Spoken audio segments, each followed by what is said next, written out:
A farmer walks toward his plane on an ordinary morning. Within the hour, he will vanish from the sky without a trace. No wreckage. No emergency call. No body. For 15 years, his family will search for answers that don't exist. And when the truth finally surfaces from the muddy depths of a Louisiana swamp, it will reveal something far more terrifying than a simple accident. This is the story of a murder so perfectly concealed that it took nature itself to expose it. This is the story of Arthur Vance. Before we begin this journey into one of the most chilling cases of calculated murder in American history, let us know in the comments where you're watching from. We love hearing from our 72-hour true crime family around the world. And if you haven't already, hit that subscribe button and turn on notifications so you never miss our deep dives into the darkest corners of real crime. Trust me, you're going to want to follow this one all the way to the end. November 4th, 1983. The date began like countless others before it for Arthur Vance, a 56-year-old farmer whose life had been built on routine, hard work, and the kind of self-reliance that defined rural Louisiana in the early 80s. Vance was not the type of man to sit behind a desk while others did the work. He was hands-on in every sense of the word. He co-owned an agricultural supply store, personally oversaw his harvest operations, monitored every piece of machinery on his property, and made decisions that others in his position might have delegated to managers or employees. But Arthur Vance didn't trust delegation when it came to his livelihood. He trusted himself. He knew his equipment. He knew his land. And he knew that in the farming business, especially during harvest season, every hour counted. Time wasn't just money. It was survival. That autumn placed enormous pressure on his operations. The harvest season had reached its most critical phase. Machinery was running at full capacity across his property, and even the smallest delay could result in measurable financial losses. Crops didn't wait for convenient schedules. Weather didn't negotiate. And when a combine harvester broke down, it wasn't just an inconvenience. It was a threat to everything he'd worked for that year. When replacement parts for one of his combines became essential, Vance made the decision that seemed most practical at the time. He would fly to Vicksburg, Mississippi himself to pick them up. No waiting days for delivery. No relying on shipping schedules. He would handle it personally, the way he handled everything else in his life. The trip was nothing out of the ordinary. Vance owned a blue and white Cessna 177 Cardinal, a reliable single-engine aircraft that he kept at a private airstrip near his property in Kilbourne, Louisiana. He was an experienced private pilot who had flown this exact route to Vicksburg multiple times before. The flight would take less than an hour each way. He could be there and back before lunch. It was routine. It was efficient. It was exactly the kind of decision Arthur Vance had made dozens of times before without incident. The parts had been ordered in advance. The route was familiar. The weather, while not perfect, was certainly flyable. There was absolutely nothing about this trip that raised any red flags or suggested anything other than a standard business errand. Vance took off from his private strip that morning with clear intentions and a straightforward mission. Fly to Vicksburg. Pick up the parts. Fly home. Get back to work. Simple. Unremarkable. Routine. The flight to Vicksburg proceeded exactly as planned. Vance landed at the local airport without incident sometime in the morning. He completed the necessary paperwork that all pilots must file. He walked over to the agricultural supply company where his parts were waiting. He collected the ordered components for his combine harvester. He loaded them into his aircraft. And he prepared for the return journey home. From a procedural standpoint, everything was normal. Everything was going according to plan. But something wasn't right. And the people who interacted with Arthur Vance that morning noticed it. Airport staff who saw him that day later recalled that Vance appeared unwell. His complexion was noticeably pale. His movements seemed subdued, almost labored. His speech was minimal. He wasn't chatty or engaged the way some pilots are when they stop for fuel or supplies. He seemed focused, yes, but there was something else. Something off. One employee at the parts supplier remembered thinking that Vance looked like he might be coming down with the flu. Another airport worker mentioned that he seemed tired, maybe even exhausted. But here's the thing. Vance didn't complain. He didn't ask for help. He didn't mention feeling sick or suggest that he might need medical attention. He gave no indication whatsoever that he was struggling or that anything was seriously wrong. And because of that, no one intervened. No one suggested he rest before flying. No one recommended he see a doctor. No formal notes were taken. No reports were filed. Why would they be? A man looking a little under the weather during flu season in November wasn't particularly noteworthy. People flew when they weren't feeling 100% all the time. It was uncomfortable, sure, but not necessarily dangerous. So Arthur Vance completed his business. He climbed back into the cockpit of his Cessna. And sometime between 10:30 and 11 o'clock that morning, he departed Vicksburg and set his course back toward Kilbourne, Louisiana. Weather conditions were stable enough to permit flight. There were no severe weather warnings. No advisories that would have grounded aircraft or altered flight plans. Yes, there was rain moving through the area. Yes, temperatures were dropping. But nothing that an experienced pilot couldn't handle. Nothing that would have kept Vance on the ground if he felt capable of flying. As his blue and white Cessna crossed over Vicksburg, it was observed by several people on the ground. A teacher and a group of schoolchildren were moving quickly toward their school building, trying to escape the onset of rain. They looked up and noticed a low-flying plane passing overhead. It was an ordinary sight in a region where small private aircraft were common. Nothing about the plane's flight pattern seemed unusual. Nothing suggested distress or emergency. That brief visual contact, that momentary glance from a teacher and some children rushing to get out of the rain, became the final confirmed sighting of Arthur Vance's aircraft in the air. The last time anyone would see that blue and white Cessna flying. The last moment anyone could say with certainty that Arthur Vance was still in control of his plane. Based on the distance between Vicksburg and Kilbourne and the cruising speed of a Cessna 177 Cardinal, the return flight should not have taken more than 40 minutes. People waiting at the private airstrip near Vance's property in Kilbourne expected him to arrive before midday. They knew his schedule. They knew he'd left early that morning. They knew he was just picking up parts and coming right back. When the plane didn't appear within the expected window, the delay was initially dismissed as insignificant. This was rural Louisiana in 1983. Communication wasn't what it is today. Cell phones didn't exist. If Vance had stopped somewhere for fuel, or if he'd encountered a minor issue that required extra time, there was no easy way for him to let people know. So when noon came and went without his arrival, no one panicked immediately. Maybe he stopped for lunch. Maybe he ran into someone he knew. Maybe the parts took longer to load than expected. There were a dozen innocent explanations for why he might be running late. But as the afternoon wore on and communication attempts continued to fail, concern began to grow. By early afternoon, it was becoming clear that something was wrong. This wasn't just a delay. This was something else. Something serious. By late afternoon, when there was still no sign of Arthur Vance or his aircraft, authorities were contacted. Search efforts were initiated. And what began as concern transformed into full-scale emergency response. For the next 2 weeks, search operations continued with intensity and purpose. Emergency response units were deployed. Volunteer search teams were organized. Aviation resources were brought in to scan the area from above. The expected flight path was examined thoroughly. Forests were scanned from the air. Wetlands and bayous were inspected. Open fields were checked for any signs of wreckage or emergency landings. Every report from residents in the area was taken seriously and followed up on.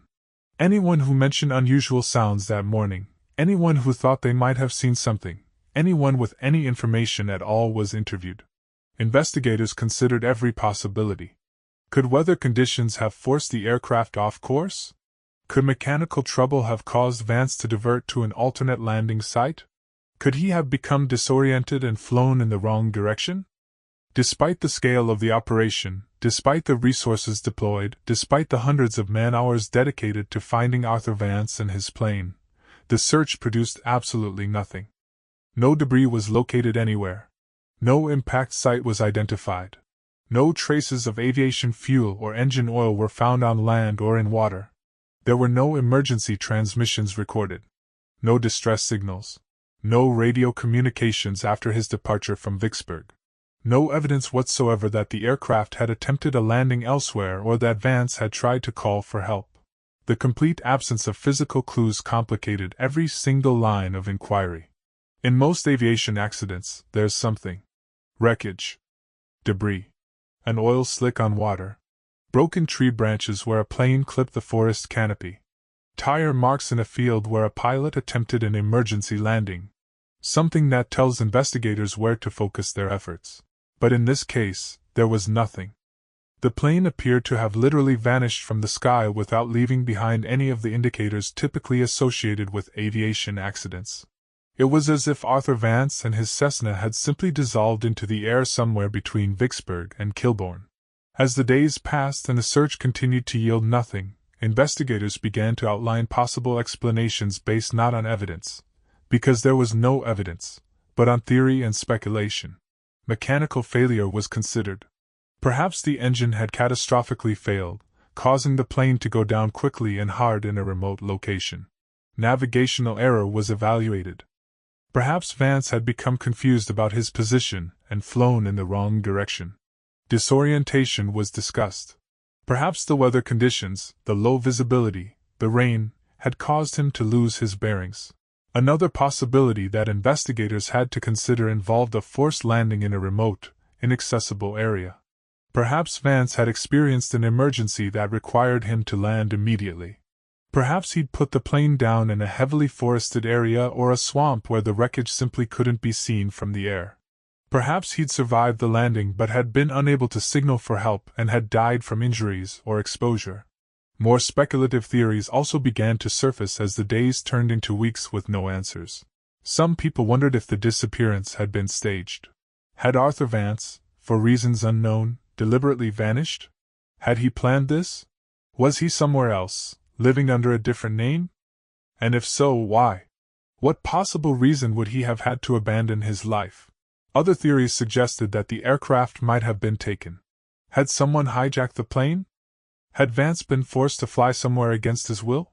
Had something criminal occurred that the investigation hadn't uncovered yet? The problem with all of these scenarios was simple. None of them could be supported by any evidence whatsoever. The aircraft was properly registered. There were no liens against it, no disputes over ownership. The route Vance had flown was well known to him. He'd flown it many times before. And Arthur Vance himself had no documented disputes with anyone. No personal circumstances that suggested he wanted to disappear. No enemies that anyone knew of. No reasons to run. He left behind his business. He left behind his family. He left behind ongoing responsibilities and commitments. There were no unusual financial withdrawals before his disappearance. No bank accounts had been emptied. There were no packed belongings found at his home. No preparations of any kind that would indicate someone planning to vanish permanently. Everything about Arthur Vance's life suggested a man who fully intended to come home that day. Eventually, after 2 weeks of intensive searching produced nothing, the case had to be reclassified. It went from an active search and rescue operation to a disappearance with unknown circumstances. Active search operations were suspended. Resources were redirected. The investigation shifted into what's known as an archival phase. Files were compiled and stored. Reports were catalogued. And Arthur Vance's name was added to the list of individuals missing under unexplained circumstances. For his family and those close to him, the lack of resolution proved especially difficult to bear. There was no confirmation of death, no body to bury, no location to mourn, no funeral to attend, no grave marker to visit. And perhaps most painfully, there was no explanation to accept. No answer to the question that haunted them every single day. What happened to Arthur Vance? Without a body, without wreckage, without any evidence of what occurred, the family existed in a state of perpetual limbo. They couldn't move forward because there was no closure. They couldn't grieve properly because there was no confirmation that Arthur was actually dead. He was simply gone. Missing. Vanished. And no one could tell them why or how or where. The family refused to simply accept this void. They took independent steps in an effort to locate the missing aircraft. They publicly announced a monetary reward for any information leading to the discovery of the plane, or its wreckage. This wasn't a small token amount. It was substantial money, the kind of incentive that should have motivated people to search their properties, explore remote areas, report anything unusual they might have seen. Notices about the reward were circulated locally. The offer was communicated to pilots who flew over the region regularly. Hunters who spent time in remote forests and swamps were made aware. Residents familiar with the surrounding terrain were told. If anyone found that plane, there would be significant financial compensation waiting for them. Despite this additional incentive, despite the fact that people were now actively motivated to search for the wreckage, no credible leads emerged. No one reported seeing the aircraft after those schoolchildren watched it fly overhead in Vicksburg. No one reported hearing an impact that morning. No one found debris or wreckage in the woods. And the reward, despite its size and despite being publicized, produced absolutely no results. For years, the case existed only as an unresolved file sitting in a storage room somewhere. A story without an ending. An investigation frozen in time. It was defined entirely by unanswered questions and the complete absence of evidence. Arthur Vance had vanished. His plane had vanished. And no amount of searching, no amount of money offered as reward, no amount of investigative effort had been able to provide even the smallest clue about what had happened. The case went cold. Not because investigators gave up. Not because people stopped caring. But because there was simply nothing left to investigate. No leads to follow. No evidence to examine. No witnesses to interview. Nothing. And that's where the case remained. Frozen. Forgotten by everyone except the family who still lived with the pain of not knowing. The files sat in storage. The years passed. Life moved on. And Arthur Vance became just another name on a list of people who disappeared without explanation. And then, 15 years later, everything changed. Conditions shifted in a way that no one could have predicted. What had once been hidden beneath water and mud and time began to surface. And the case that everyone assumed would never be solved suddenly had the opportunity for answers. In the summer of 1998, southern Louisiana experienced a drought. But this wasn't just an ordinary dry spell. This was an extended and abnormal drought that dramatically altered the landscape in ways that hadn't been seen in decades. Water levels in rivers, bayous, and wetlands fell to depths that had not been recorded since the early 1980s. Areas that were typically submerged year-round, places where water was a permanent feature of the environment, began to dry out completely. Mudflats appeared where there had been standing water for years. Tree roots that hadn't seen sunlight in decades became exposed. The bottoms of isolated inlets, the floors of shallow swamps, terrain that had been underwater for so long that people had forgotten what it looked like, all of it began to emerge as the water receded. In several locations across the region, the retreating water revealed ground that had not been visible since the early 1980s. And that timing, that specific period, became critically important. Because in the early 1980s, southern Louisiana had experienced the opposite problem. There had been heavy seasonal flooding that had permanently reshaped portions of the region. Areas that had once been accessible became submerged. Temporary flood zones became permanent water features. And anything that had been in those areas when the flooding occurred became sealed beneath the surface. One of those locations was a remote marshy section of a waterway known as Bayou Macon. Even in dry conditions, this area was difficult to access. It was surrounded by dense vegetation. The ground was soft and unstable. It wasn't the kind of place where people regularly spent time. There were no hiking trails, no fishing spots, no reasons for anyone to be there unless they were specifically searching for something or hunting in the most remote parts of the wilderness. In 1983, during the year that Arthur Vance disappeared, this entire section of Bayou Macon had been completely submerged under floodwaters. It formed a continuous expanse of water bordered by thick stands of cypress trees. The flooding had been significant enough that the area remained underwater for years afterward. Over time, as is natural in wetland environments, layers of sediment and organic debris accumulated beneath the surface. Dead plant matter sank. Mud settled. River silt deposited in layers. And whatever lay below became increasingly concealed under this growing blanket of natural material. It was in this remote section of Bayou Macon, in an area that had been underwater for 15 years, that a local hunter noticed something unusual during the summer of 1998. He was walking through the dried mud, probably looking for game or simply exploring terrain that was usually inaccessible, when he saw an object protruding from the ground. At first glance, it appeared to be a piece of metal. But it wasn't the rusted frame of an old boat or abandoned farm equipment, things you might occasionally find in rural Louisiana. This metal had sharp, angular lines, clean geometric shapes that contrasted sharply with the organic curves of the surrounding vegetation. It looked manufactured, purpose-built, and it looked recent, despite being caked in dried mud. The hunter moved closer to examine the exposed structure more carefully. As he cleared away some of the mud and vegetation, the shape became clearer. It wasn't just a random piece of metal. It was part of a larger structure. And that structure, based on its shape and construction, appeared to be the tail section of an aircraft. The hunter realized immediately that this was not debris from some old crash that everyone already knew about. This was not abandoned equipment. This was something significant. This was an airplane. And based on how deeply it was embedded in the ground, based on how much of it was still buried, this plane had been here for a very long time. Authorities were notified immediately. The location was secured. Emergency services were dispatched to the site. Representatives from aviation agencies arrived to assess the situation. And as crews began to work carefully to clear mud and vegetation from the exposed section, the full scale of the discovery became clear.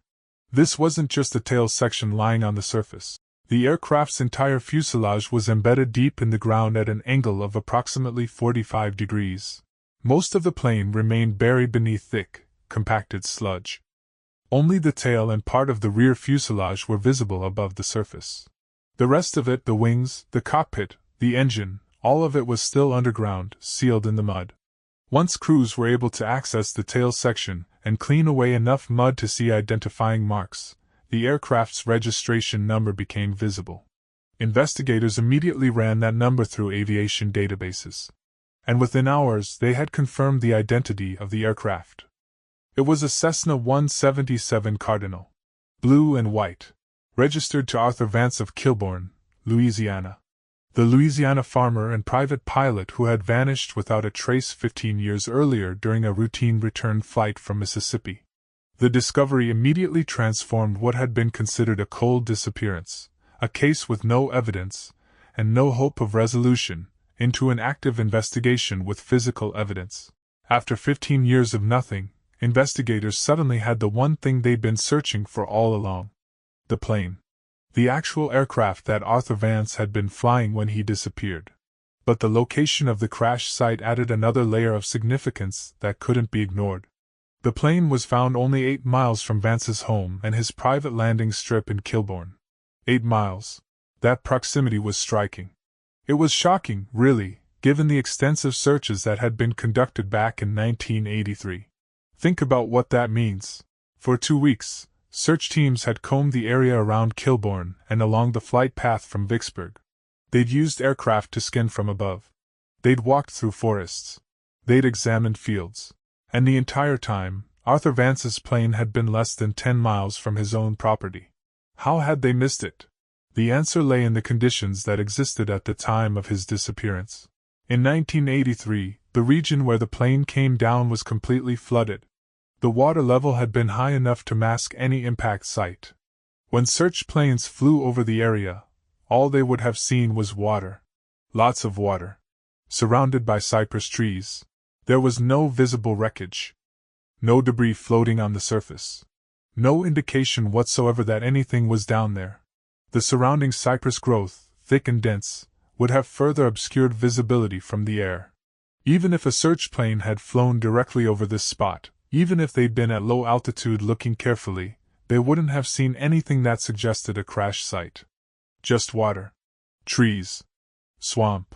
The same view they were seeing everywhere else in the region. And here's what made the plane so difficult to find.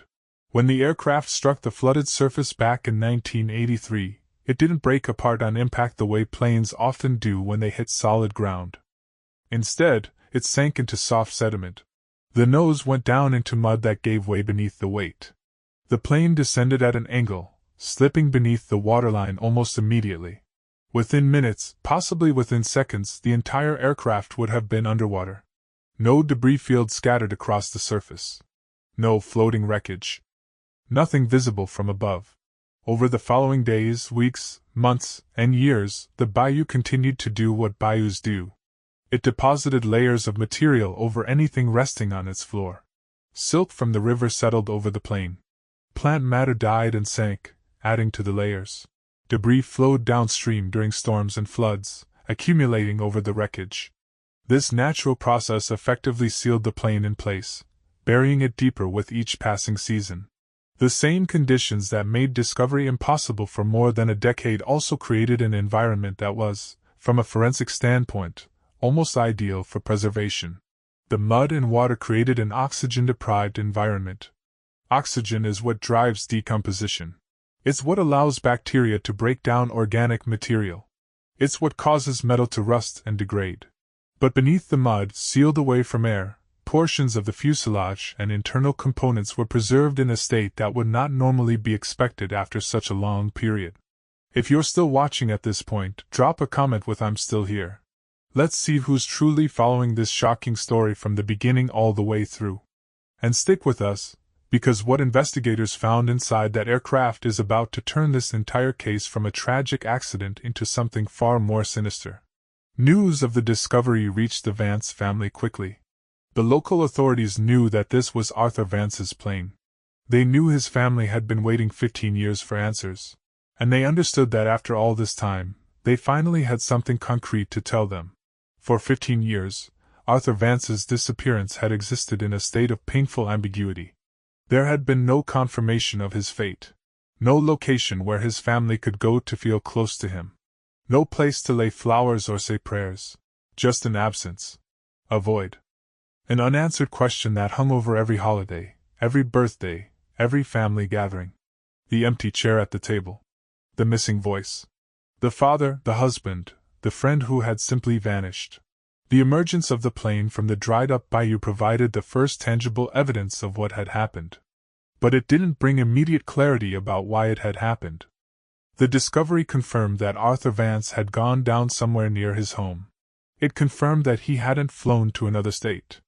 It confirmed that he hadn't staged his disappearance. He had crashed. He had died. The question was how and why.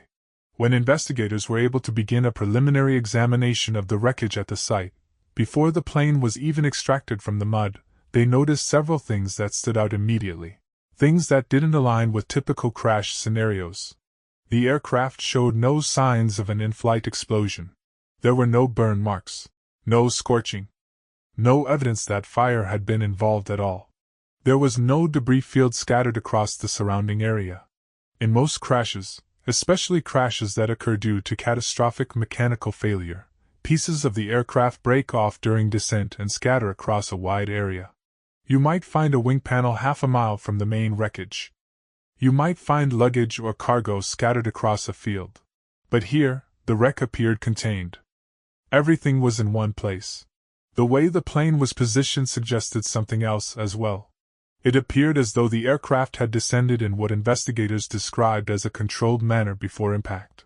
The angle of entry, the way it had gone into the mud nose first, the fact that it remained largely intact, all of these factors suggested that the plane hadn't fallen from the sky in an uncontrolled spin. It hadn't broken apart at altitude. It had descended, struck the water at an angle, and sunk. These observations raised important questions right from the start. If the plane hadn't experienced mechanical failure severe enough to cause it to break apart, if there had been no fire or explosion, then what had caused it to crash? Why had an experienced pilot flying a functioning aircraft on a familiar route in flyable weather conditions ended up in a swamp 8 miles from home?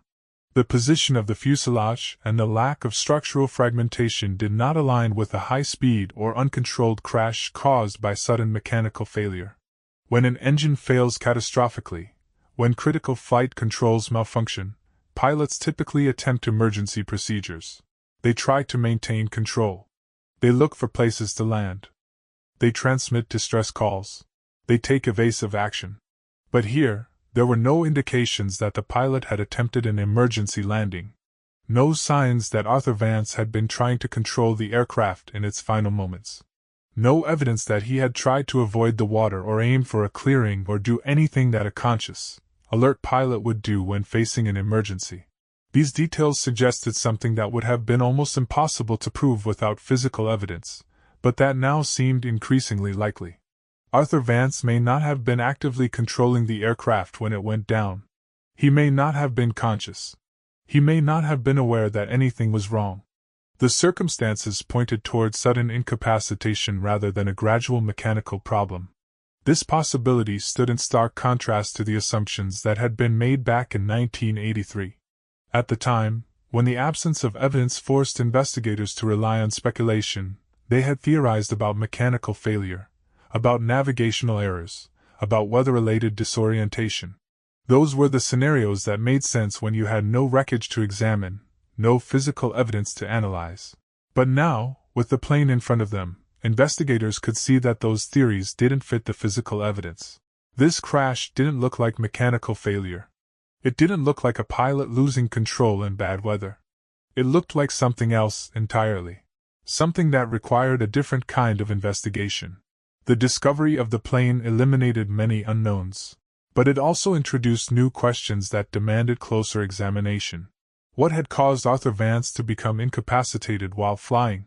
Had he suffered a medical emergency? A heart attack? A stroke? Something that rendered him unconscious suddenly and without warning? Or was there something else, something that investigators hadn't considered yet, that might explain why an experienced pilot had gone down in such an unusual manner? With these preliminary findings documented, with photographs taken and initial observations recorded, authorities made the decision to formally reopen the case. This was no longer just a missing persons file. This was now an active death investigation. The aircraft needed to be carefully removed from the bayou without damaging potential evidence. It needed to be transported to a facility where a detailed forensic inspection could be conducted. Records from the original disappearance needed to be retrieved from storage and reviewed. The investigation was transferred to a specialized unit that dealt with cold cases, cases that had gone unsolved for years and required experienced investigators who knew how to work with limited evidence and degraded materials. What had begun as an accidental discovery caused by extreme weather conditions, by a drought that exposed terrain that had been hidden for 15 years, was now recognized as the key to understanding a disappearance that had defied explanation for more than a decade.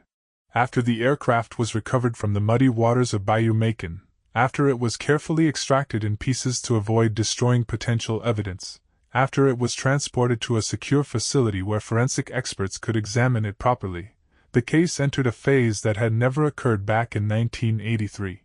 A full, systematic forensic investigation. Unlike the original disappearance, which had been driven by urgency and speculation, by search teams trying to find a missing plane with no idea where to look, this stage was defined by controlled procedures, documented evidence, and methodical analysis. Investigators now had physical access to the aircraft. They could examine every component. They could inspect the cockpit. They could review the engine. They could analyze materials and look for clues that might explain what had happened. Inside the cockpit, investigators found the remains of Arthur Vance still seated in the pilot's seat. That position was immediately significant for several reasons. It told investigators that Vance had not left the aircraft after impact. He had not tried to exit the plane. He had not survived the crash and then died later from injuries or exposure while trying to seek help. The evidence showed clearly that he had gone down with the aircraft and had remained there for 15 years. This finding eliminated several of the early theories that had circulated back in 1983.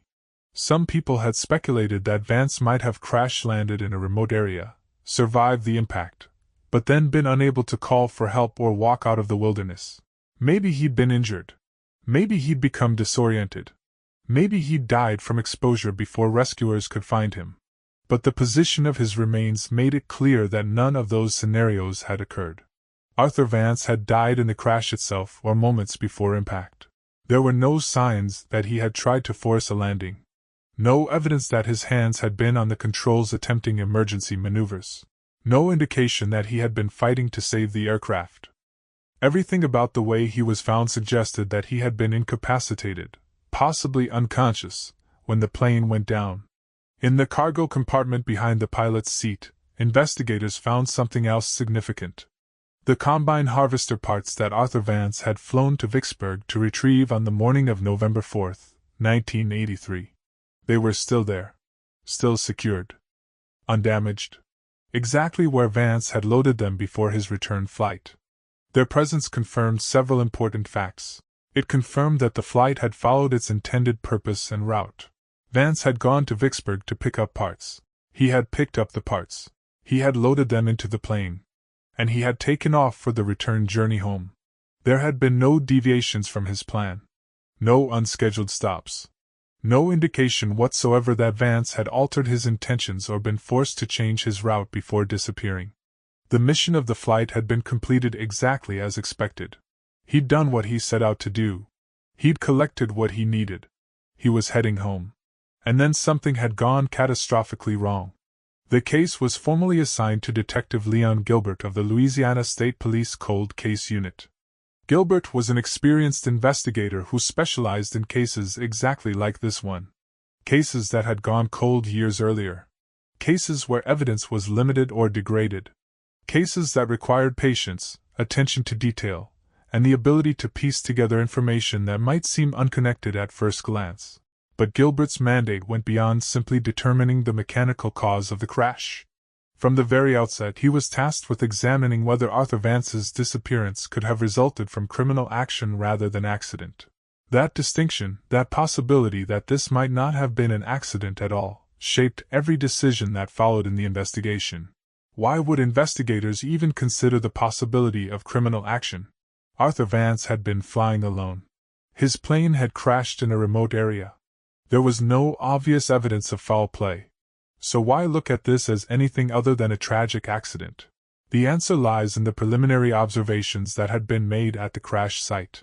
The aircraft's condition didn't match what investigators would expect from typical accident scenarios. The lack of mechanical failure. The absence of any attempt at emergency landing. The controlled nature of the descent. All of these factors suggested that something unusual had happened. And in death investigations, when something seems unusual, when the physical evidence doesn't match the expected patterns, investigators have to ask harder questions. Detective Gilbert began his investigation by cataloging what the wreckage did not show. This might seem like a strange way to start, but it's actually a critical investigative technique. By eliminating what didn't happen, you narrowed down what could have happened. There were no burn marks anywhere on the aircraft. No explosion damage. No signs that fire had played any role in the crash. There were no structural failures consistent with an in-flight engine malfunction. When engines fail catastrophically, they often leave very specific types of damage. Broken mounts, sheared bolts, metal fatigue. But none of those indicators were present.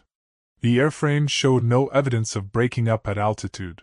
When planes experience structural failure in the air, when wings separate or tail sections break off, the debris scatters across a wide area. You find pieces miles apart. But this plane had come down intact.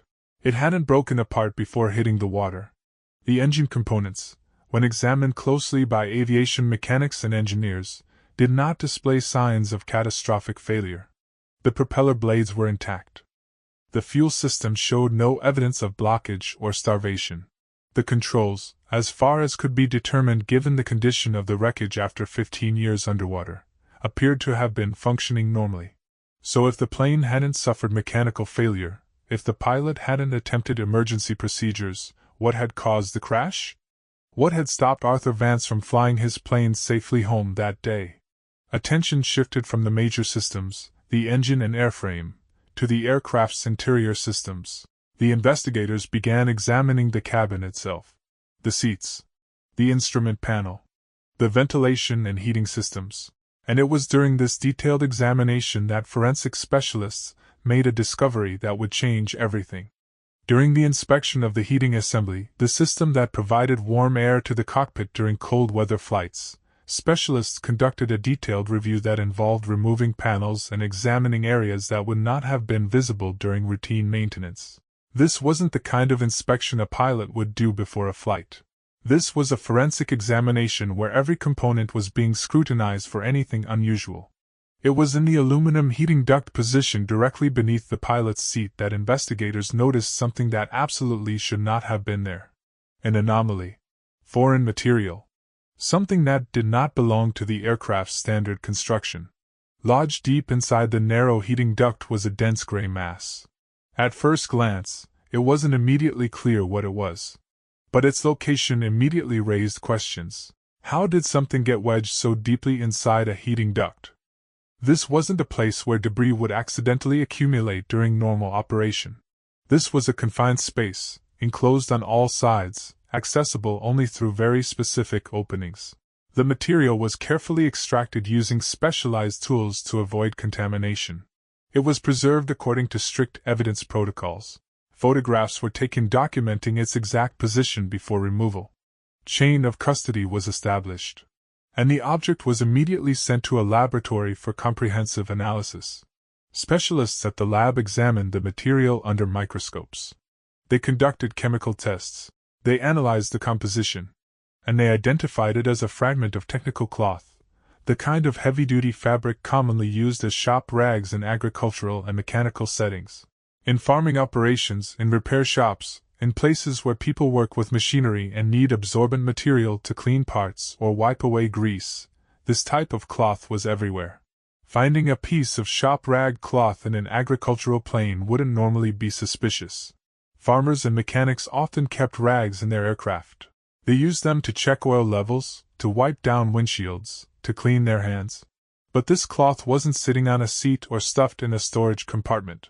It was wedged deep inside a heating duct. And more importantly, when the lab conducted chemical analysis of the fabric itself, they discovered something absolutely critical. The cloth was saturated with an exceptionally high concentration of a chemical compound called methylparathion.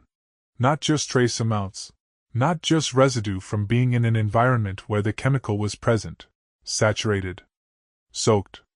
Deliberately loaded with the substance. Methylparathion was a highly toxic pesticide that was widely used in farming operations during the early 1980s.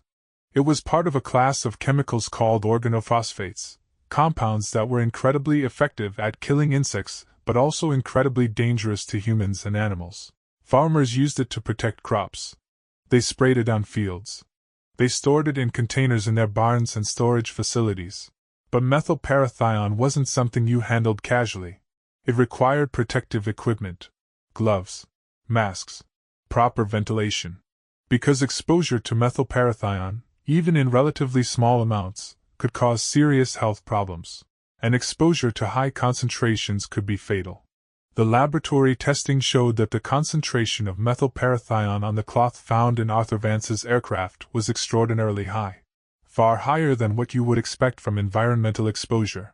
Far higher than what would result from a rag being used to clean equipment that had been sprayed with the pesticide. This wasn't incidental contact. This wasn't accidental contamination. The testing also revealed something else crucial about how this particular chemical worked. Methylparathion, when exposed to heat, released toxic fumes, vapors, gases that could be inhaled. And once inhaled, the chemical entered the bloodstream rapidly through the lungs. It didn't require ingestion. It didn't require skin contact, although that was also dangerous. The primary route of exposure for this cloth, given its position inside a heating duct, could only have been through inhalation. Think about what that means. Think about the function of a heating duct in an aircraft. When a pilot gets cold during a flight, when temperatures drop and the cockpit becomes uncomfortable, they turn on the heating system. Warm air flows through the ducts and into the cabin. If there was a cloth saturated with a heat-activated toxic chemical lodged inside that duct, what would happen when the heating system was turned on? The warm air flowing through the duct would heat the chemical-soaked cloth. The methylparathion would begin releasing toxic fumes. Those fumes would be carried by the warm air directly into the cockpit. And the pilot, sitting just above the heating duct, would inhale those fumes with every breath. Medical consultants were brought in to review the findings. They were asked to analyze the timeline of Arthur Vance's last flight based on the observations that had been made back in 1983 and the chemical evidence that had now been discovered. They reviewed the witness statements from people at the Vicksburg airport. Multiple people had recalled that Arthur Vance appeared unusually pale and visibly unwell when he arrived to pick up his parts. He looked sick. He looked fatigued. He looked like someone who was struggling physically. But he hadn't complained. He hadn't asked for help. He'd completed his business and climbed back into his plane for the return flight. The medical consultants compared those symptoms with the known effects of methylparathion poisoning. The early stages of organophosphate poisoning include weakness, fatigue, pallor, nausea, headache, and difficulty concentrating. Exactly the symptoms that people had observed in Arthur Vance that morning. The analysis supported a timeline that was as clear as it was horrifying. The poisoning had already begun before Arthur Vance landed in Vicksburg. He had been breathing toxic fumes during his outbound flight from Kilbourne to Vicksburg. By the time he arrived at the Vicksburg airport, by the time he was walking around collecting his parts and preparing for the return trip, the poison was already in his system. He was already being affected. He was already showing symptoms. But the concentration during the outbound flight hadn't been high enough to render him unconscious. It had been enough to make him feel unwell. Enough to affect his appearance. Enough that people noticed something was wrong. But not enough to prevent him from completing his tasks or flying the plane. Then he took off for the return journey. He climbed to altitude. And the temperature in the cockpit dropped. Anyone who's flown in a small plane knows that temperature control is one of the challenges of aviation. At altitude, it gets cold. Sometimes very cold. And on a November day with rain in the area, with clouds and moisture in the air, the cockpit of a small Cessna would have become uncomfortably cold very quickly. So Arthur Vance did what any pilot would do. He turned on the heating system. Warm air began flowing through the ducts. And as that warm air passed over the cloth saturated with methylparathion, the concentration of toxic fumes in the cockpit increased dramatically. Within minutes, possibly within seconds, the exposure intensified beyond what the human body could tolerate. The poison overwhelmed his system. His breathing became labored. His vision blurred. His muscles weakened. And then he lost consciousness. He slumped in his seat. His hands fell away from the controls. And the plane, with no one flying it, continued forward on whatever heading it had been on when Arthur Vance blacked out. The aircraft didn't make dramatic maneuvers. It didn't spin. It didn't dive. It simply flew straight ahead, gradually losing altitude, until it descended into the flooded marshland of Bayou Macon. The impact wasn't violent enough to shatter the plane because it wasn't falling from high altitude in an uncontrolled spin. It was gliding down at an angle, still moving forward, until it struck the water. Arthur Vance never had the opportunity to react. He never knew what was happening. He never sent a distress call because he was unconscious before he could recognize that anything was wrong. He never attempted an emergency landing because he wasn't aware that the plane was going down. He simply lost consciousness, and minutes later he was dead. The preservation of this evidence was itself critically important, and somewhat miraculous. When the aircraft struck the flooded bayou back in November 1983, it sank rapidly into mud and water. And as it sank, it created an environment that was largely devoid of oxygen. Oxygen is essential for the processes that normally degrade evidence over time. Oxygen allows bacteria to grow and break down organic materials. Oxygen drives chemical reactions that cause fabrics to deteriorate and metals to corrode. But beneath several feet of mud and standing water, sealed away from the air, those processes slowed dramatically or stopped altogether. The cloth with the methylparathion remained lodged inside the metal heating duct exactly where it had been placed. It wasn't disturbed by animals. It wasn't washed away by currents. It wasn't exposed to sunlight or rain or any of the environmental factors that would normally degrade evidence. It was preserved, along with its chemical payload, for 15 years. For investigators, this rare set of conditions transformed what could have been an absolutely unsolvable case into one grounded in tangible, testable, scientific proof. They didn't have to rely on theories or speculation. They had physical evidence. They had chemical analysis. They had a clear mechanism that explained exactly how Arthur Vance had died. By this point in the investigation, the theory of accidental crash had been effectively ruled out. The aircraft had not fallen from the sky due to mechanical failure or pilot error. The plane had been functioning normally.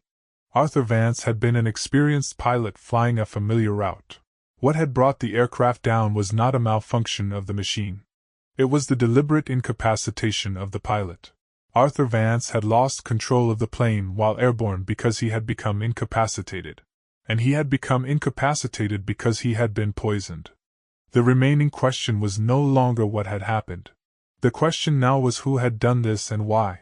At this stage of the investigation, Detective Leon Gilbert focused on establishing who had placed the poison cloth inside the heating system, and when that act had taken place. This was no longer just a forensic investigation into an aircraft accident. This was a murder investigation, and like all murder investigations, it required understanding three essential elements: motive, means, and opportunity. The method had been established. The poison cloth in the heating duct was the means. The chemical analysis proved it.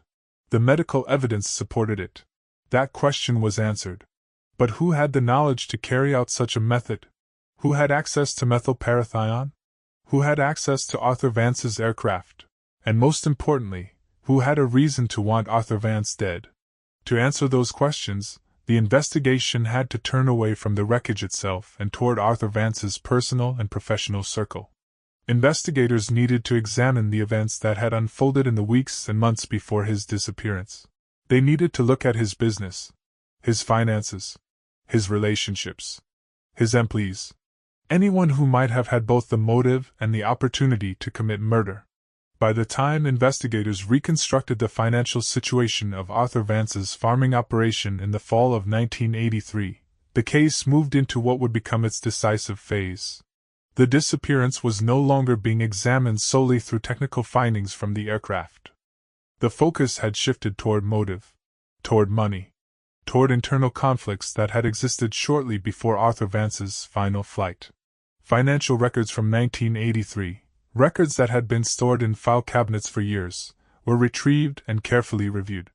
Bank statements, sales receipts, inventory logs, shipping documents. Everything related to the operation of Vance's farm and agricultural supply business was examined line by line. And those records told a story. They revealed that approximately 1 month before Arthur Vance disappeared, he had discovered a serious problem. A large quantity of grain was missing from his storage facilities.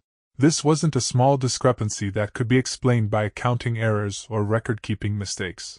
This was a substantial amount of grain. Hundreds of tons. Worth significant money. The loss was large enough that it couldn't be attributed to spoilage or normal loss during storage and transport. Grain does spoil. Moisture can damage it. Rodents can get into storage bins. But the amount that was missing far exceeded what would be lost to those routine problems. This was deliberate removal. This was theft. Arthur Vance, being the hands-on manager that he was, recognized immediately that something was wrong. And he did what any responsible business owner would do. He initiated an internal audit of his operations. He wanted to know exactly how much grain was missing. He wanted to know when it had been taken. And most importantly, he wanted to know who had taken it. This decision, this choice to investigate the missing grain and hold people accountable, set events in motion that would have fatal consequences. Because an internal audit meant examining sales records. It meant reviewing shipping manifests. It meant checking to see where grain had been sold and who had authorized those sales. And for anyone who had been stealing from Arthur Vance, an audit represented an existential threat. If the audit uncovered unauthorized sales, if it revealed theft, there would be consequences. Criminal charges, arrests, prison time, financial ruin, the loss of everything.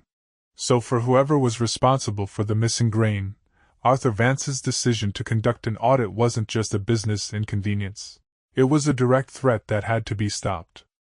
Detective Leon Gilbert concentrated his efforts on tracing where the missing grain had actually gone. This required going through archived business records from grain terminals and agricultural buyers across Louisiana, Arkansas, and Mississippi. It meant contacting companies that had purchased grain in 1983 and asking them to search their old records for transactions that might be connected to Arthur Vance's storage facilities. It was painstaking work. Many of the companies had been sold or gone out of business in the 15 years since Vance's disappearance. Records had been destroyed or lost. But Gilbert persisted. And eventually, archival documents from a grain terminal in Arkansas provided the first concrete lead. Those documents showed that 1 week after Arthur Vance disappeared, a company operating under the name CNR Holdings had sold approximately 200 tons of grain to the Arkansas terminal. 200 tons. That matched almost exactly the amount that Arthur Vance had discovered missing from his storage. But here's what made this transaction so significant: the timing. Arthur Vance disappeared on November 4, 1983. And according to the Arkansas terminal's records, CNR Holdings sold 200 tons of grain on November 11, 1983. 1 week later. 1 week after there was no longer anyone actively supervising Vance's farm operations. 1 week after the audit had been permanently stopped. Shipping documentation and inventory identifiers linked the grain sold by CNR Holdings directly to Arthur Vance's storage facilities. The serial numbers on some of the grain bags, the lot numbers from specific harvests, all of it matched grain that had been stored on Vance's property. This transaction had never been flagged during the original investigation back in 1983 because no one had been looking at Arthur Vance's disappearance as a criminal matter back then. It was being investigated as a missing aircraft, a search and rescue operation, possibly an accident. No one had been examining his business finances for evidence of theft or fraud. And the company name, CNR Holdings, didn't appear to be directly connected to Arthur Vance or his farm. It looked like just another agricultural business making a routine purchase. So the sale had gone through without raising any red flags. But when Detective Gilbert dug deeper into CNR Holdings, when he traced the ownership structure and identified who actually controlled the company, and who received the money from that grain sale, he discovered something critical. The beneficiary of CNR Holdings, the person who profited from that 200-ton grain sale in November 1983, was a man named Clarence Reed. And Clarence Reed wasn't just some random agricultural businessman. In 1983, Clarence Reed served as the manager of Arthur Vance's farm. He was Vance's employee. He was the person responsible for overseeing day-to-day operations. And in that role, Reed had direct access to absolutely everything: storage records, transport schedules, sales documentation, shipping manifests, everything needed to move grain from Vance's facilities to buyers without authorization. The timing of the transaction placed the sale immediately after Arthur Vance's disappearance, at a moment when no one was actively supervising the operation. Vance was gone. The search efforts were focused on finding his plane. His family was dealing with the trauma of his disappearance. And during that chaos, during that window when no one was paying attention to business operations, Clarence Reed had sold 200 tons of stolen grain and pocketed the money. For investigators, this established the first clear financial motive tied to a specific individual. Clarence Reed had been stealing from Arthur Vance. Arthur Vance had discovered the theft and initiated an audit. And 1 week after Arthur Vance disappeared under mysterious circumstances, Reed had completed the sale of the stolen grain. But Detective Gilbert didn't stop there. He extended the financial review beyond just that single transaction in November 1983. He wanted to know what had happened to Clarence Reed in the years following Arthur Vance's disappearance. Had he continued working in agriculture? Had his financial situation changed? Was there any evidence that he had benefited materially from Vance's death? Records showed that shortly after Arthur Vance disappeared, Clarence Reed resigned from his position as farm manager. He left Vance's operation and began focusing on his own business ventures. And over the following years, Reed's financial situation improved dramatically. Rapidly. In ways that seemed inconsistent with his previous economic position. Reed purchased agricultural machinery. Expensive equipment like tractors, harvesters, irrigation systems. He expanded his land holdings, buying parcels of farmland across Louisiana. He made several large acquisitions that required substantial capital. And when investigators analyzed his bank records and asset purchases from 1983 onward, they found something revealing. The rise in Clarence Reed's wealth began almost immediately after Arthur Vance's disappearance. In 1982, Reed had been a farm manager earning a salary. By 1985, he owned his own farming operation with equipment and land worth hundreds of thousands of dollars. The timing wasn't coincidental. The financial records showed clearly that Reed had benefited materially from the events that followed Vance's death. With financial motive established through the grain theft and Reed's subsequent wealth accumulation, investigators turned to the question of opportunity. Did Clarence Reed have access to Arthur Vance's aircraft? Was he in a position to tamper with the plane before Vance's final flight? This required tracking down people who had been at the Kilbourne airstrip on the morning of November 4, 1983. 15 years had passed. Some people had moved away. Others had died. But investigators eventually located a former airport fuel attendant who had been working that morning. This man, now retired, was interviewed by Detective Gilbert. And he recalled that day clearly. It wasn't every day that someone disappeared in an aircraft. The memory had stayed with him. And he remembered something specific about the morning Arthur Vance took off for Vicksburg. According to the fuel attendant, Clarence Reed had arrived at the airport with Arthur Vance that morning. Reed had come along under the stated purpose of helping Vance load the heavy combine parts that he was flying to pick up. The parts were bulky and awkward. Having an extra set of hands made sense, so no one thought anything of Reed being there. Arthur Vance went inside the airport office to file his flight plan, something every pilot has to do before taking off. It's a routine procedure. You fill out paperwork indicating your route, your destination, your expected arrival time. It usually takes 5 to 10 minutes. And during those 5 to 10 minutes while Arthur Vance was inside the office handling paperwork, Clarence Reed remained outside alone with the aircraft. The fuel attendant specifically remembered this because he was working on another plane nearby, and he noticed Reed standing near Vance's Cessna. The fuel attendant estimated that Reed had been alone with the aircraft for approximately 5 to 7 minutes. 5 to 7 minutes. That doesn't sound like much time. But think about what can be accomplished in 5 to 7 minutes by someone who knows what they're doing. Opening the aircraft door takes seconds. Reaching the area beneath the pilot's seat takes seconds. Accessing the heating duct, if you know where it is and how the system is constructed, takes maybe a minute. Placing a cloth inside the duct takes seconds. Closing everything back up and walking away takes seconds. 5 to 7 minutes was more than enough time. More than enough for someone with knowledge of aircraft systems and a pre-prepared piece of poisoned cloth to carry out exactly the kind of sabotage that had killed Arthur Vance. This testimony was critical because it established a specific window during which Clarence Reed had unsupervised access to the plane. He was there. He was alone with the aircraft. And he had the time and opportunity to place the poisoned cloth in the heating system. With motive established through the financial evidence and opportunity established through the witness testimony, the investigation shifted toward locating physical evidence that could connect Clarence Reed directly to the method of poisoning. Investigators needed to find the source of the methylparathion. They needed to prove that Reed had access to the same chemical that had been found in the aircraft.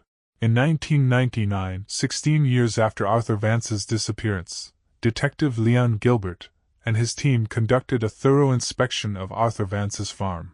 The property remained in operation and was still owned by Vance's family. They had kept the business going after his death, maintaining the same storage buildings and facilities that had been in use during the early 1980s. With the family's full consent and cooperation, investigators examined those storage buildings carefully. They contained fertilizers, pesticides, tools, and agricultural materials that had accumulated over decades. Some of this material dated back to the 1970s. Some of it was more recent.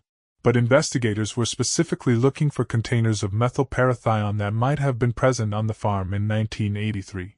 The reasoning was straightforward. If the toxic substance that had been introduced into Arthur Vance's aircraft had originated from Vance's own farming operations, if it had been taken from his own storage facilities and used to kill him, then the source container might still be present somewhere on the property. Farmers don't always dispose of old pesticide containers properly. Sometimes they keep them for years, even after they're empty or nearly empty, just in case they need them again. During the search of one of the older storage buildings, investigators located an original pesticide container that had been manufactured in 1983. The label was still partially legible, and it identified the contents as methylparathion, the same chemical that had been found on the cloth in the aircraft's heating duct. The container immediately drew attention because of its condition. The lid was damaged. It had a crack or a break that would have allowed the contents to leak. And wrapped around the damaged lid was electrical tape. Someone had wrapped electrical tape around the lid to seal it, to prevent the pesticide from leaking out. This method of repair, using electrical tape to seal a damaged pesticide container, indicated a couple of things. First, it suggested prolonged use. If someone had just bought this container and immediately used all the contents, they wouldn't have bothered repairing the lid with tape. But if they were using the pesticide over a period of time, if they wanted to preserve what was left, then wrapping the lid with tape made sense. Second, it indicated intentional preservation rather than disposal. If the container had been empty or if someone had finished using it, the normal practice would be to throw it away. But this container had been kept. It had been sealed with tape and stored. Someone wanted to preserve what was inside. The canister was seized as evidence and sent for comprehensive laboratory analysis. Forensic chemists conducted what's called spectral analysis, a technique that examines the chemical composition of a substance at a molecular level. It's incredibly precise. It can identify not just what chemical you're looking at, but also trace impurities and manufacturing markers that are unique to specific batches. The chemists compared the methylparathion inside the container with the residue that had been recovered from the cloth found in the aircraft's heating duct 15 years earlier. They were looking for similarities. They were looking for markers that would indicate whether these two samples came from the same source. The results were definitive. The chemical profiles matched. Not approximately. Not close enough. Matched. The composition was identical. The trace impurities were identical. The spectral signatures indicated that both samples came from the same manufacturing batch, the same source container. This established beyond any reasonable doubt that the pesticide used to poison Arthur Vance's aircraft came from the same source as the pesticide that had been stored on his farm since the early 1980s. Someone had taken methylparathion from this container, soaked a cloth in it, and placed that cloth inside the heating duct of Vance's plane. But there was one more piece of physical evidence that would prove even more significant. Forensic specialists examined the electrical tape that had been wrapped around the damaged lid of the pesticide container. They were looking for fingerprints. Now, finding fingerprints on electrical tape is actually quite rare. Tape is difficult to process for prints because the adhesive side is sticky and collects all kinds of debris and contamination. And the non-adhesive side is often textured in a way that doesn't hold clear ridge details. But in this case, the tape had been wrapped around the lid with the adhesive side facing outward in some places. And sticky adhesive is actually excellent at preserving fingerprints if they're deposited before the tape gets too contaminated. The specialists carefully removed the tape from the container and processed it using specialized fingerprint development techniques. And on the adhesive side of the tape, they recovered a partial fingerprint. It wasn't a complete print with all 10 fingers or even one complete finger. It was partial. But it retained sufficient ridge detail to be suitable for comparison. In fingerprint analysis, you don't need a complete print to make an identification. You need enough unique ridge characteristics that you can say with confidence that this print could only have come from one specific person. And this partial print, despite being incomplete, had enough detail for comparison. The print was documented, photographed, and preserved as potential physical evidence connected to the source of the poison. But they needed a comparison sample. They needed fingerprints from Clarence Reed. At this point in the investigation, with financial motive established, with witness testimony placing Reed alone with the aircraft, with chemical evidence linking the poison to Vance's farm where Reed had worked, investigators had enough to bring Reed in for questioning. Clarence Reed was taken into custody in 1999. He was 62 years old at the time. To many people who knew him, he appeared to be a successful businessman who had built a comfortable life for himself over the years since leaving Arthur Vance's employment. He owned land. He had money. He was respected in agricultural circles. But for investigators, this was the moment when all the accumulated evidence, all the financial records, all the witness statements, all the chemical analysis, justified direct action. Reed was brought to a police facility and informed that he was being questioned in connection with the death of Arthur Vance. The questioning began with Detective Gilbert laying out what investigators had discovered. They told Reed about the poison cloth found in the aircraft. They told him about the grain theft. They asked him to explain the CNR Holdings transaction.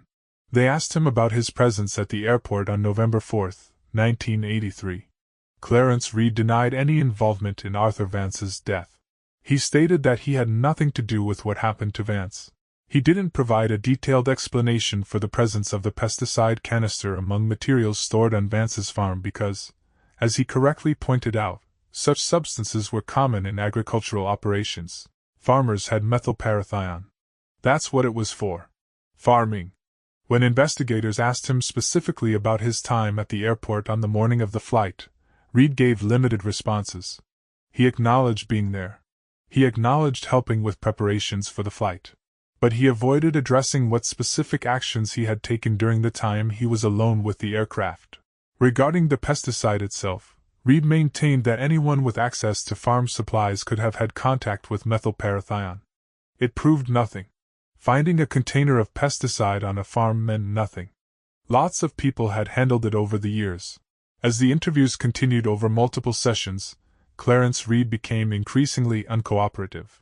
His attorneys advised him to limit his statements, and eventually he exercised his right to remain silent during questioning. He stopped answering questions entirely. But investigators didn't need Reed's statements to advance the case. They had physical evidence. They had financial records. They had witness testimony.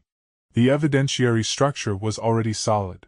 What they needed now was to complete the final piece of the puzzle: the fingerprint comparison. As part of standard booking procedure, investigators obtained Clarence Reed's fingerprints. Full palm prints and individual finger impressions were taken using standard law enforcement protocols. Those prints were then provided to the forensic fingerprint examiners who had recovered the partial print from the electrical tape on the pesticide container. The examiners conducted a detailed comparison using established forensic methodologies. They looked at ridge patterns. They looked at minutiae points. They looked at the unique characteristics that make every person's fingerprints different from every other person's fingerprints. And the comparison confirmed what investigators had suspected. The partial fingerprint preserved on the adhesive side of the electrical tape wrapped around the lid of the methylparathion container belonged to Clarence Reed. Not probably. Not likely. Belonged to. The ridge characteristics matched. The minutiae points aligned. There was no doubt. This finding established a direct physical link between Clarence Reed and the container that held the poison used to kill Arthur Vance. Reed had touched that tape. He had handled that container. His fingerprint was on the evidence. At this point, the case against Clarence Reed was complete. Investigators had motive. The grain theft documented through financial records demonstrated why Reed wanted Arthur Vance dead. Vance had discovered the theft and initiated an audit. That audit threatened Reed's freedom and financial future. They had opportunity. Witness testimony placed Reed alone with the aircraft for 5 to 7 minutes on the morning of Vance's final flight. That was enough time to place the poisoned cloth in the heating duct. They had method. The chemical analysis established that methylparathion poisoning had killed Vance. The cloth in the heating duct was the delivery mechanism. They had linkage. Spectral analysis proved that the poison came from the container stored on Vance's farm. And Reed's fingerprint on that container proved he had handled it. Each element of the case reinforced the others. The evidence formed a cohesive narrative that explained not just what happened, but how it happened and who made it happen. Detective Gilbert's investigation hadn't relied on getting Clarence Reed to confess. Confessions are helpful, but they're not necessary when you have strong physical and documentary evidence. The case was built on facts, chemical analysis, financial records, witness statements, fingerprint identification. Each piece of evidence was objective and verifiable. Before moving forward with formal charges, investigators took one more important step. They informed Arthur Vance's family of the findings. 15 years after his disappearance, his relatives were brought in and briefed on the complete results of the investigation. They were told that Arthur's plane had been sabotaged. They were told that he had been poisoned. They were told that the person responsible was someone Arthur had trusted. Someone who had worked for him. Someone who had been stealing from him, and who had killed him to prevent that theft from being discovered. The information was painful. Learning that someone you trusted had murdered your father, your husband, your family member, is devastating. But it also brought an end to years of uncertainty and unanswered questions. For 15 years, the Vance family had lived with not knowing. Now they knew. The truth was horrifying. But it was the truth. By the end of this phase of the investigation, law enforcement possessed everything required to proceed with prosecution. The source of the poison had been identified. The motive had been established. The opportunity had been documented. Physical evidence had been secured. And all of it pointed to one person: Clarence Reed. The case was ready to move beyond investigation and into the courtroom. When all the key elements had been assembled and reviewed by prosecutors, the investigation moved into its final analytical stage. This wasn't about introducing new facts. This was about testing whether every known detail could be placed into a single continuous sequence that explained Arthur Vance's death from beginning to end without contradiction. Prosecutors needed to be able to tell a jury exactly what happened. Not in vague terms. Not with speculation. But with specificity. They needed to reconstruct the crime step by step and show that each piece of evidence supported that reconstruction. The timeline began in late October 1983. Arthur Vance was managing his farm operations the way he always had, with hands-on oversight and personal attention to detail. During this period, he conducted a routine review of inventory and discovered that a substantial quantity of grain was missing from his storage facilities. The discrepancy was large. Too large to be explained by accounting errors or spoilage. Vance recognized immediately that something was wrong. And he did what any responsible business owner would do. He initiated an internal audit. He wanted to know exactly how much grain was missing, when it had been taken, and who had taken it. This decision to audit his operations was the trigger.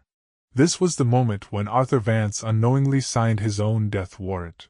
Because Clarence Reed, the farm manager who had been systematically stealing grain and selling it through his company CNR Holdings, understood exactly what an audit would reveal.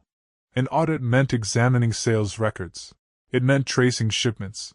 It meant accounting for every ton of grain that had been harvested, stored, and sold. And when that audit was complete, it would show clearly that grain had been taken without authorization and sold for Reed's personal benefit. For Clarence Reed, the audit represented an existential threat.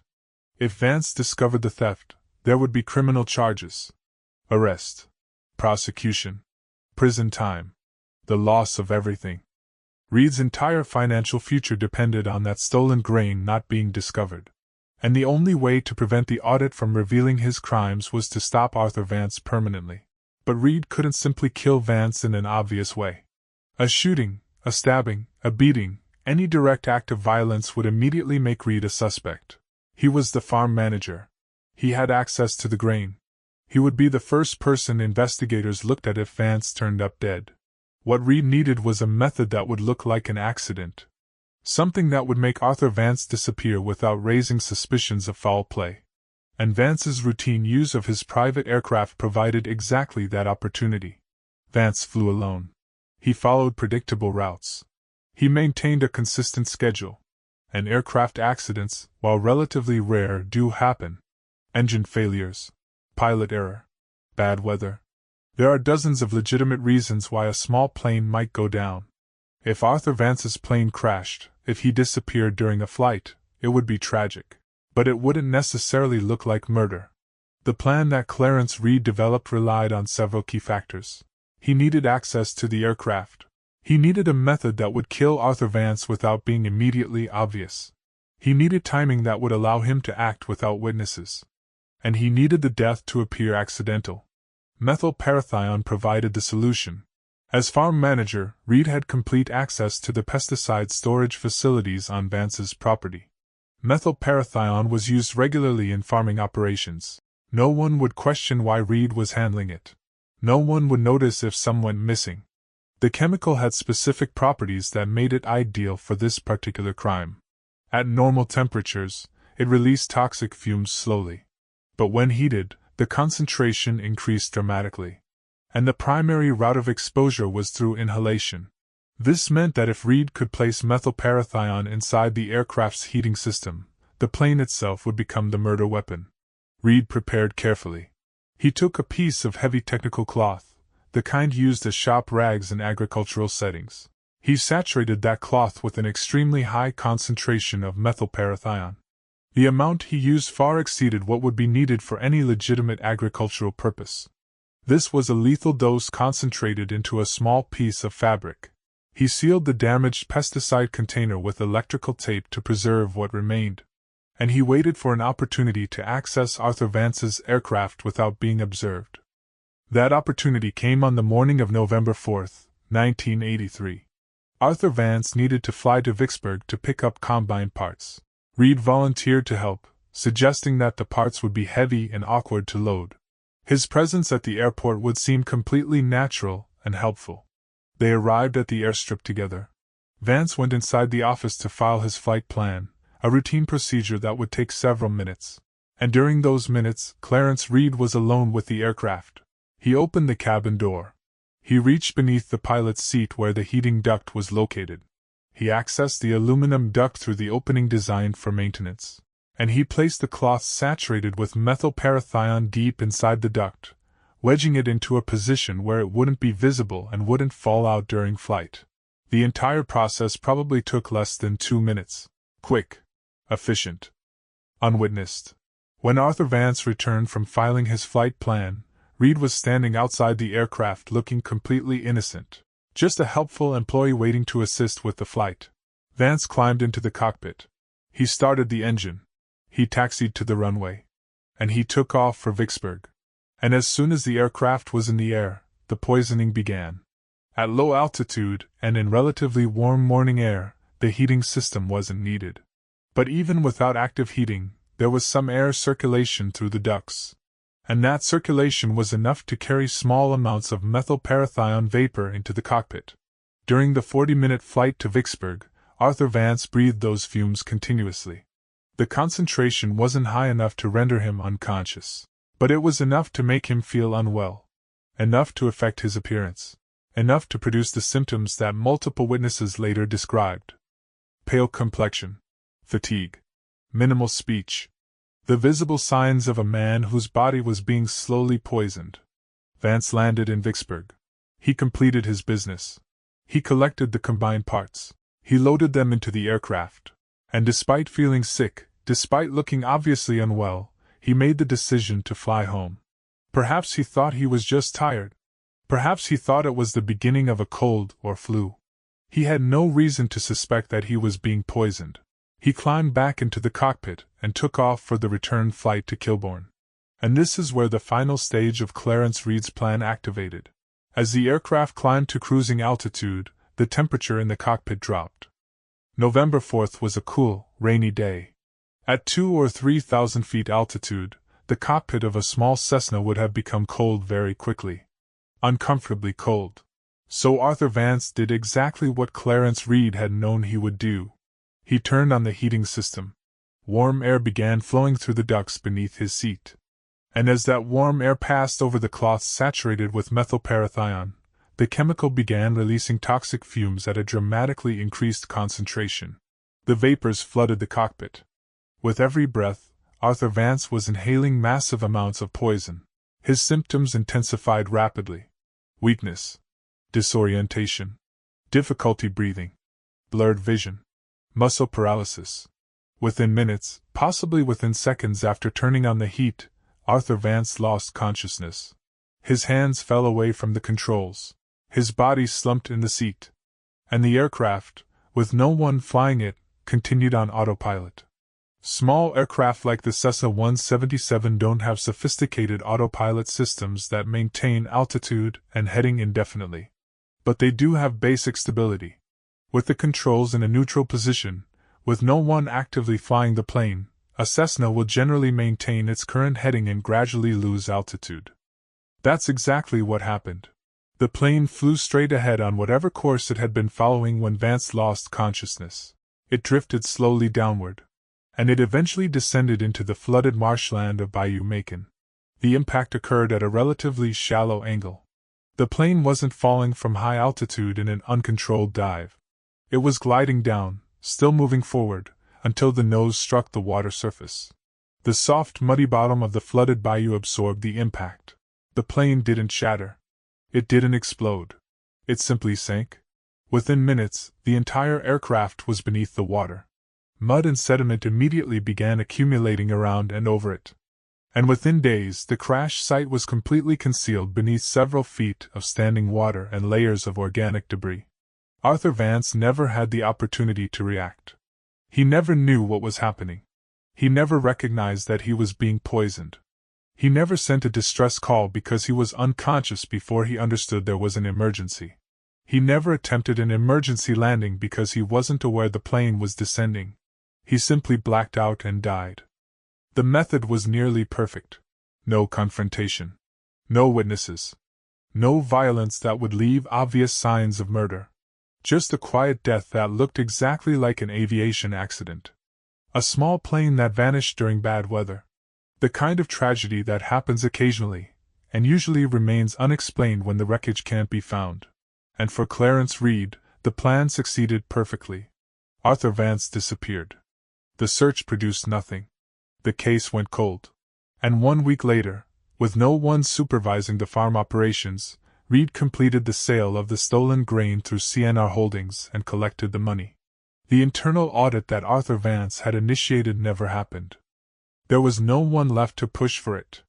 The family was dealing with grief and the trauma of the disappearance. The business had to keep operating despite the loss of its owner. And in that chaos, the theft of 200 tons of grain simply became one more unresolved detail in a much larger tragedy. Reed resigned from his position as farm manager shortly after. He used the money from the stolen grain to start his own agricultural business. And over the following years, he built a successful and profitable operation, funded by the proceeds of theft and murder. For 15 years, Clarence Reed lived freely. He accumulated wealth. He purchased land and equipment. He became a respected businessman. And he probably thought he'd gotten away with it. The plane was gone. Arthur Vance was gone. The evidence was buried in mud at the bottom of a flooded swamp. There was no reason to believe it would ever be found.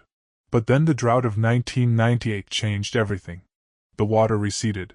The mud dried. And the tail section of Arthur Vance's Cessna emerged from the ground like a ghost from the past. The aircraft that was supposed to remain hidden forever suddenly became accessible to forensic investigation.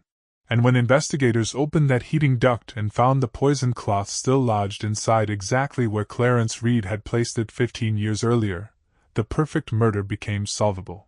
The evidence that was supposed to decompose and disappear had been preserved by the very environment that had concealed it. This reconstruction, this step-by-step account of how the crime unfolded, wasn't speculation. Every element was supported by evidence. The motive was documented in financial records. The opportunity was confirmed by witness testimony. The method was proven by chemical analysis. The timeline was consistent with medical evidence and witness observations. And the connection to Clarence Reed was established by his fingerprint on the poison container. Prosecutors could walk into a courtroom and tell this story with confidence because every piece of it was backed by objective, verifiable evidence. The collected materials formed the basis of the formal indictment. In 1999, 16 years after Arthur Vance's disappearance, Clarence Reed was formally charged with first-degree murder. This was the highest level of homicide charge possible under Louisiana law, reserved for killings that are premeditated and carried out with deliberate intent. The charge of first-degree murder was significant for another reason. Unlike many other criminal offenses, there is no statute of limitations on murder. Most crimes have a time limit. If prosecutors don't bring charges within a certain number of years, they lose the ability to prosecute. But murder is different. It doesn't matter if the crime occurred 1 year ago or 50 years ago. If evidence emerges that proves someone committed murder, they can be charged and tried regardless of how much time has passed. From the outset of the legal proceedings, the case was treated not as the reopening of an old mystery, but as a delayed reckoning based on evidence that had finally been assembled into a coherent and prosecutable case. The trial drew significant attention. It wasn't every day that someone was charged with a murder that had occurred a decade and a half earlier. It wasn't common for prosecutors to build a case around evidence that had been preserved underwater for 15 years. And the story itself, a farm manager poisoning his employer using the aircraft's own heating system, was the kind of calculated crime that captured public interest. In court, the prosecution presented their case methodically. They started with the discovery of the aircraft and walked the jury through every step of the investigation. They showed photographs of the crash site. They presented the chemical analysis of the cloth. They explained how methylparathion works and what effects it has on the human body. They called medical experts who testified about the symptoms of organophosphate poisoning and how those symptoms matched the observations made by witnesses in Vicksburg on the morning of November 4, 1983.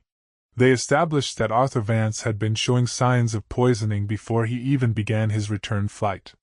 They presented the spectral analysis that proved the methylparathion on the cloth came from the same source as the pesticide in the container found on Vance's farm. They called forensic chemists who explained in technical detail why the chemical signatures were identical and what that meant for the case. They presented the fingerprint evidence. A forensic examiner testified about the partial print recovered from the electrical tape on the pesticide container and explained how that print had been matched to Clarence Reed. The examiner walked the jury through the comparison process, showing enlarged photographs of the ridge patterns and minutiae points that proved the match. They presented the financial evidence, bank records, sales receipts, the CNR Holdings transaction, the timeline of Clarence Reed's wealth accumulation. They showed that Reed had motive, that he stood to lose everything if Arthur Vance's audit uncovered the grain theft, and that he had benefited enormously from Vance's death. And they called the former airport fuel attendant who testified that Clarence Reed had been alone with Arthur Vance's aircraft for 5 to 7 minutes on the morning of the flight. This witness placed Reed in position to carry out the sabotage. Together, these elements demonstrated motive, method, opportunity, and direct physical linkage to the source of the poison. The prosecution argued that when you considered all the evidence as a whole, when you looked at how each piece reinforced and supported the others, there was only one reasonable conclusion. Clarence Reed had deliberately murdered Arthur Vance. The defense team faced a significant challenge. They had to counter a massive amount of scientific and documentary evidence, and their client had chosen not to testify, exercising his Fifth Amendment right against self-incrimination. So the jury would not hear Clarence Reed's version of events directly from him. The defense strategy focused on attacking the reliability of evidence that had been underwater for 15 years. They argued that memories fade over time. That witnesses interviewed in 1999 might not accurately recall events from 1983. That the fuel attendant's testimony about Reed being alone with the aircraft couldn't be trusted after so many years. They argued that the case relied heavily on circumstantial evidence. Yes, Reed had been at the airport. But being present didn't prove he'd tampered with the plane. Yes, his fingerprint was on the tape. But he'd worked on Vance's farm. He'd had legitimate reasons to handle pesticide containers. Finding his fingerprint on a container of methylparathion didn't prove he'd used it to commit murder. They suggested that agricultural chemicals like methylparathion were common on farms. Lots of people had access to them. The cloth could have ended up in the heating duct through some other means. Perhaps it had been used to clean something and accidentally gotten lodged in the duct. Perhaps someone else had placed it there. And they pointed to Reed's financial success after leaving Vance's employment. They argued that success in business, the accumulation of wealth, didn't prove criminal intent. Reed had worked hard. He'd built his own agricultural operation. Prosperity wasn't evidence of murder. The defense attempted to frame the prosecution's case as a collection of unrelated facts that didn't actually prove anything. Yes, there was a poisoned cloth in the heating duct. Yes, Reed had worked for Vance. Yes, there had been missing grain.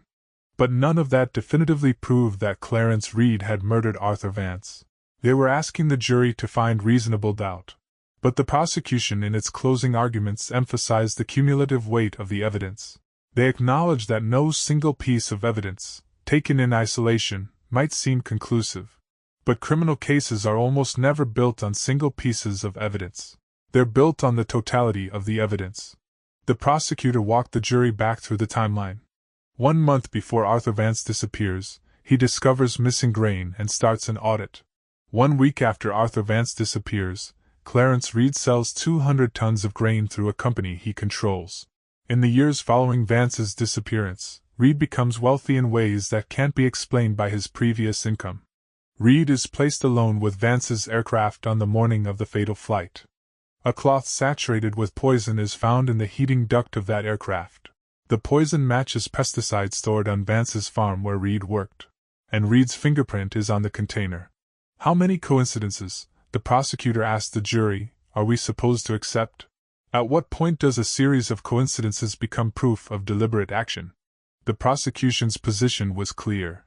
This wasn't a collection of unrelated facts. This was a cohesive narrative where every element supported and reinforced the others. Financial motive explained why the crime occurred.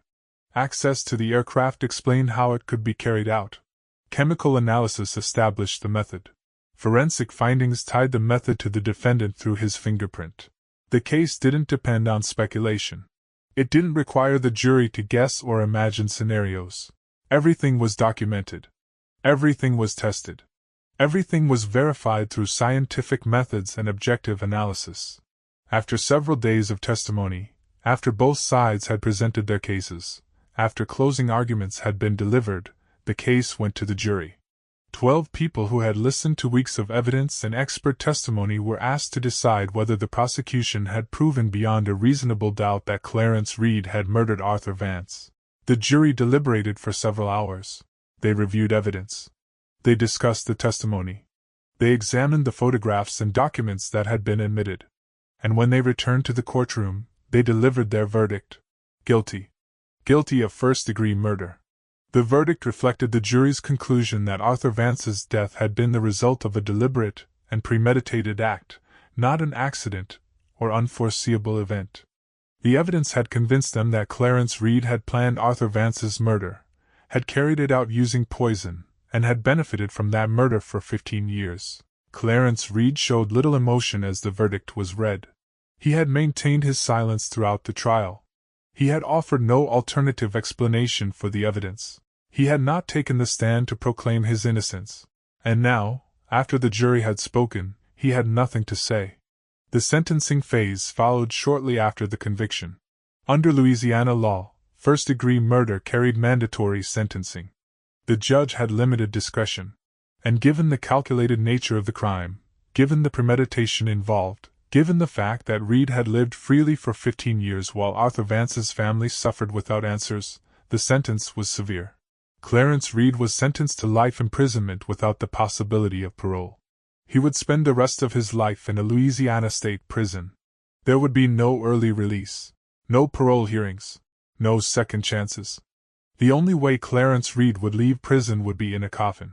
The criminal case addressed the question of Reed's guilt and his punishment under criminal law. But there was another dimension to justice that the Vance family pursued. A civil case for wrongful death. In civil court, the standard of proof is different than in criminal court. Criminal cases require proof beyond a reasonable doubt, a very high bar. Civil cases require only a preponderance of the evidence, meaning more likely than not. Given that Reed had already been convicted of murder in criminal court, the civil case was straightforward.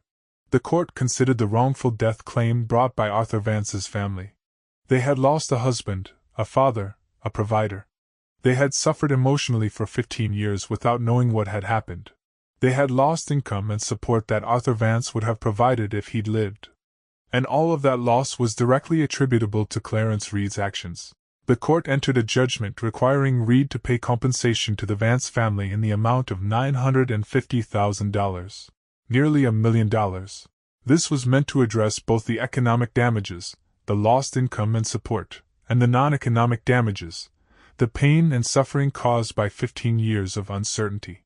Of course, Reed didn't have $950,000 in cash sitting in a bank account. But he had assets. He had land. He had equipment. He had the agricultural business he built using money stolen from Arthur Vance. And the court ordered that all of those assets be liquidated to satisfy the judgment.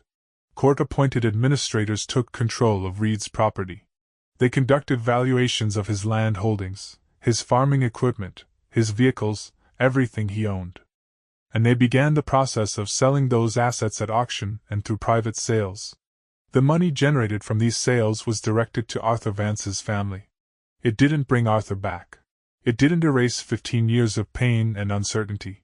but it represented a formal acknowledgement of the harm that had been done. And it ensured that Clarence Reed would not continue to enjoy the fruits of his crimes while in prison. Everything that Reed had built, every asset he'd acquired, every piece of property he purchased, all of it was taken away and given to the family of the man he murdered.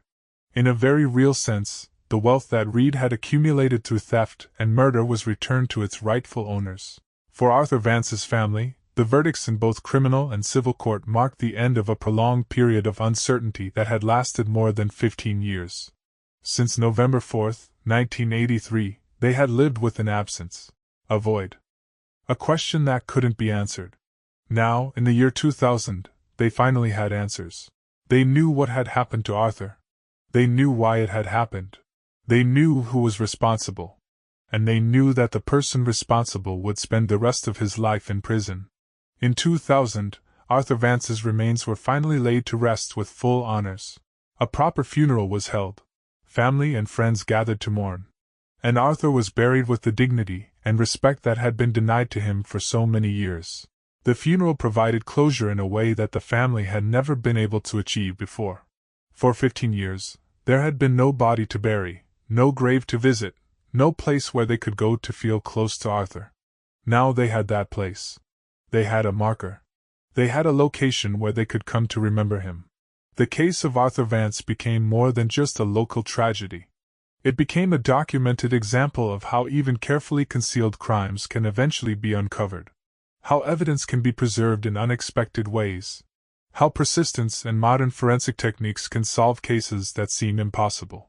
What had once appeared to be an inexplicable disappearance, a small plane that simply vanished over the Louisiana bayou without leaving any trace, was transformed into a thoroughly documented account of planning, execution, and ultimate consequence.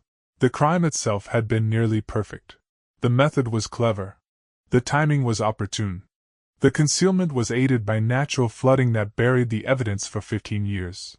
If not for an unusual drought in 1998, if not for water levels dropping to exposed terrain that had been hidden since the early 80s, Arthur Vance's plane might never have been found. But it was found. And when it was found, when investigators were able to examine that aircraft and discover the poisoned cloth still lodged in the heating duct after 15 years, the perfect crime became solvable. Science provided the answers that had eluded investigators in 1983. Chemical analysis identified the poison. Spectral comparison linked it to a specific source. Forensic examination recovered a fingerprint that had been preserved on adhesive tape. And all of that evidence, combined with financial records and witness testimony, created an unbreakable chain of proof. Time had delayed justice. 15 years is a long time to wait for answers. 15 years is a long time for a family to live with uncertainty and grief. But time did not erase the evidence. The mud and water that concealed Arthur Vance's plane also preserved it. The environment that made the crime undetectable for so long ultimately became the means of solving it. The case demonstrated the importance of never giving up on unsolved cases. Cold cases aren't necessarily unsolvable cases. They're cases waiting for new evidence, new technology, new opportunities. The investigators who worked on Arthur Vance's case in 1999 had tools and techniques that didn't exist in 1983. Chemical analysis had advanced. Forensic fingerprint methods had improved. Computer databases made it possible to track financial transactions across state lines. And perhaps most importantly, the investigators had something that the original search teams didn't have. They had the actual aircraft. Physical evidence.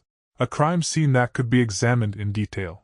In 1983, investigators were searching for a missing plane with no idea where to look. In 1999, they had the plane in front of them and could conduct a systematic forensic investigation. The case also highlighted the value of physical evidence over confessions. Clarence Reed never confessed.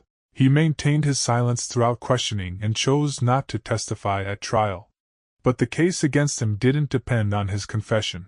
It was built entirely on objective, verifiable evidence that spoke for itself. Some people assume that without a confession, without the defendant admitting guilt, a case can't be proven. But that's not true. Physical evidence, when properly collected and analyzed, can be far more reliable than statements. People lie. Memories fade. But chemical signatures don't lie. Fingerprints don't lie. Financial records don't lie. The verdict in Clarence Reed's trial was based on evidence, not on his words. And that made the conviction solid, defensible, and just. For the Vance family, knowing the truth brought a complex mixture of emotions. Relief that the mystery was finally solved. Grief over learning that Arthur had been murdered by someone he trusted. Anger at the betrayal and the years of deception. But also a sense of closure and peace that came from finally being able to lay him to rest properly. They had lived for 15 years with hope. Hope that maybe Arthur was still alive somewhere. Hope that maybe he'd had amnesia and would one day remember who he was and come home. Hope that maybe the story would have a different ending. But deep down, they'd probably always known that Arthur was gone. Finding the plane confirmed what they'd feared. But it also ended the uncertainty. And learning that Clarence Reed had been held accountable, that he would spend the rest of his life in prison, that he'd lost everything he'd built on the foundation of Arthur's murder, provided a sense of justice. It didn't bring Arthur back. Nothing could do that. But it ensured that the person responsible paid the price for what he'd done. Arthur Vance's story is ultimately a reminder of the fragility of trust and the capacity for deception that exists in some people. Arthur trusted Clarence Reed. He employed him. He gave him responsibility and authority over significant aspects of his business operations. And Reed repaid that trust by stealing from him and then murdering him to cover up the theft. It's a betrayal that goes beyond the crime itself. It's a violation of the fundamental relationship between employer and employee, between two people working together toward shared goals. And it demonstrates how financial desperation or greed can drive some individuals to commit acts of profound evil. But it's also a story about perseverance and the power of science to uncover truth. Detective Leon Gilbert and his team didn't give up when they encountered obstacles. They followed the evidence wherever it led. They used every available forensic technique. They tracked down witnesses 15 years after the fact. They reconstructed financial transactions from archived records. They did the patient, methodical work required to build an airtight case. And in the end, they succeeded. They brought a murderer to justice. They gave a family the answers they'd been seeking for 15 years. And they demonstrated that no matter how carefully a crime is concealed, no matter how much time passes, truth has a way of emerging. Thanks for staying with us through this entire investigation into one of the most calculated murders in Louisiana history. If this case affected you the way it affected us, if you believe that justice delayed is still justice served, then show your support by hitting that like button, dropping a comment with your thoughts on how Clarence Reed thought he could get away with this for 15 years. And make sure you're subscribed to 72-Hour True Crime with notifications turned on. We've got more shocking cases coming your way, stories of crimes that seemed unsolvable until science and determination proved otherwise. This is 72-Hour True Crime, reminding you that the truth always finds a way to surface. We'll see you in the next investigation.